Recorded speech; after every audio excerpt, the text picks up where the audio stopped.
भारत का दारुल हुकूमत नई दिल्ली धमाके से लर्ज उठा है। लाल किला के पास मौजूद मेट्रो स्टेशन के करीब होने वाले धमाके में अब तक तकरीबन 11 लोग जान की बाजी हार चुके हैं, जबकि 2 दर्जन से जायद लोग जख्मी हैं, जिनमें से 6 की हालत नाजुक बताई जा रही है। हुक्काम के मुताबिक धमाका एक ऐसी गाड़ी में हुआ है जिसमें कुछ अफराद सवार थे, मगर फिलहाल ये नहीं बताया गया कि धमाका खेज मवाद गाड़ी के अंदर मौजूद था या फिर गाड़ी के बाहर मौजूद किसी धमाका खेज मवाद से धमाका किया गया है। धमाके के फौरन बाद कई गाड़ियों ने आग पकड़ ली।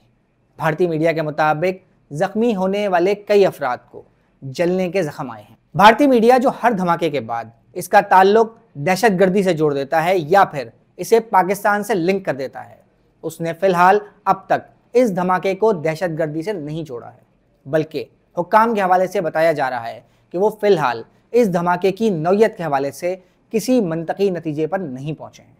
धमाका एक ऐसे वक्त में हुआ है जब लाल किला के पास मौजूद मेट्रो स्टेशन पर काफ़ी भीड़ होती है और लोग बड़ी तादाद में अपने ऑफिस से घर जाने के लिए मेट्रो स्टेशन का रुख करते हैं।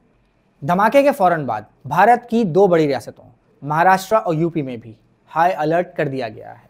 और कहा जा रहा है कि हुक्काम इस वक्त मौजूदा धमाके के हवाले से भारत के वज़ीर आज़म नरेंद्र मोदी को ब्रीफ कर रहे हैं।